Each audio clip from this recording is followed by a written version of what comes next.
What's good, you guys? It's your boy here, and today we'll be actually having a conversation today about the Dragon Ball Z Budokai Tenkaichi 4 game that was announced earlier last week, I think. I'm not really too sure on that. Don't quote me on that. And I am going to count this as a must-have series specifically because there is a lot to cover on it. So I'm going to just try to do it in order as best I can because all of this is going to be on top of my head. I don't have no script or anything. I specifically want this game to be flat picture perfect. It's because that I grew up playing majority of those games when I was a kid. So to start it off with, I want to start off with plot. Of course, naturally, I would like them to have majority of the story that was in the whole Dragon Ball series as a whole. I think they had it in the Dragon Ball series, the original first Dragon Ball. I'm not too sure on that, so don't quote me on that. And then you have your original saga, which is the Saiyan saga, the Frieza saga, the Android saga, the Cell saga, and the Majin Buu saga.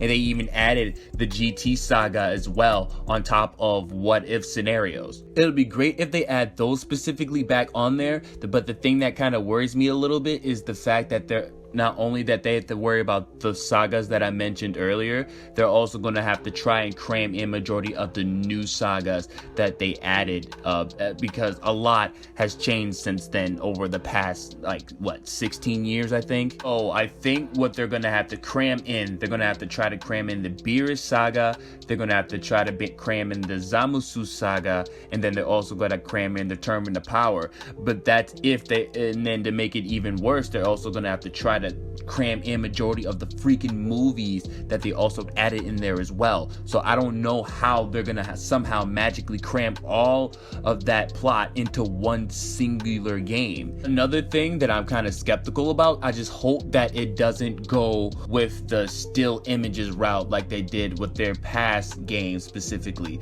Not specifically in Dragon Ball, but majority of the games that I hold dear. Like for a good example, Soul Calibur and My Hero. I love those games to death, but I kind of got a little irritated at the fact that they added still images and voice acting into the game. Whenever I play games like that, I kind of lose my immersion in a sense for like a little bit, and I specifically don't want it to happen with this game. Not saying that the games that I mentioned were bad or anything, I was just saying that the game would probably be better if they didn't add a whole bunch of still images and voice acting. So that is technically enough about plot, so now let's talk about the overall gameplay. If I had to specifically choose a game based on the gameplay alone, I would highly prefer Dragon Ball Z Budokai Tenkaichi 3 specifically, because I remember in the story mode, if you press one of the analog sticks, you would be able to reenact what they did in the freaking show, which was freaking awesome because not only that I feel it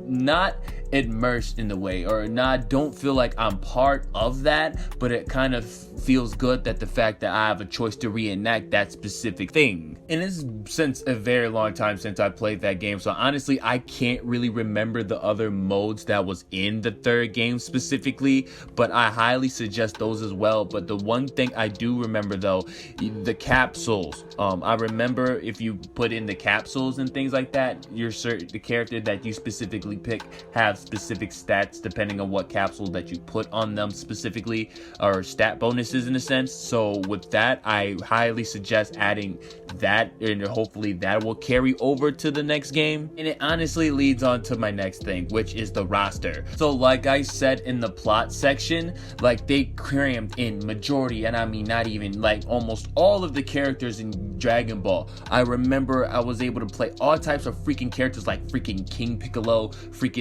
I forgot his name, but I think his name was General Zhao. I think there was an Android 15, but I'm not too sure. Ariel, Devilman, you was able to cram majority of the freaking cast in Dragon Ball and crammed it all into one specific game.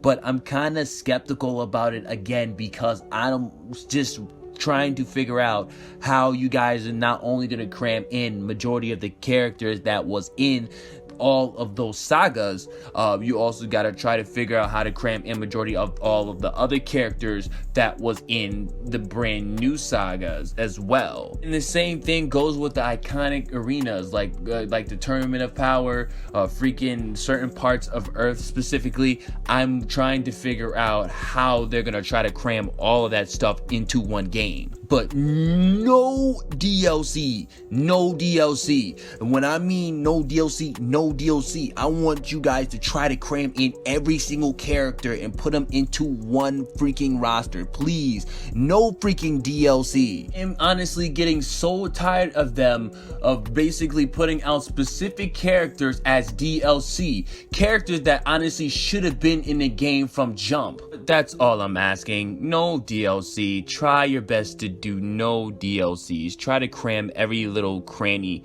in there, please. And it leads to the final thing that I probably end up wanting to talk about, which is the online. Now this is where everything gets a little sketchy with me with the online. I'm pretty sure that they're probably gonna have to end up adding an online, especially in this generation nowadays. But if I have to choose over the overall game as a whole or the online, I would rather choose the overall game as a whole. I would rather let them focus on the plot and story and everything else in between before going to the online. And the reason of that being is, yet again, in my previous plots, they have a lot to catch up on, because like I said, they missed a lot over the past couple of years, and knowing them, it would definitely take a crazy amount of time. So yet again, I'd rather let them focus on the overall game as a whole more than anything, because you don't want the game to come out and be a broken game and then everything is just a big gigantic cluster. So I'd rather let them focus on the overall game first, then focus on the online. So since the online is the only thing that's probably busted or broken in a sense, then I'm just thinking of the worst case. So the only thing that they will have to worry about is the online, and hopefully later down the line the online will be good, even perfect in a sense later. And I'm sorry, the only reason why I'm kind of skeptical about it, like I said before, there were numerous times that Bandai Namco brought out a game that I actually was super duper hype about, and I was just thinking all types of crazy stuff in my imagination, in my mind, since majority of the games that they put out is when, like, for a good example, Soul Calibur. I played Soul Calibur like freaking insanely when I was a kid, but once the game came out, like Soul Calibur 6, I was kind of bummed out. Just simply don't want them to make the same mistakes that they did in the last couple of games. But honestly, I feel like that's the only things that actually came up to mind that I actually want to talk about on my must-have. Those are the things that I want in the game. Other things that I just simply don't want to see in the game. That's my overall opinion. That's what is my must-have technically. So if you like this video, please don't forget to like, comment, and subscribe to the channel if you haven't subscribed to the channel yet. I do reviews, videos, PvP matches, streams, and more. And if you haven't yet, please don't forget to follow me on my Facebook page and my Twitch account, because I stream on those platforms as well.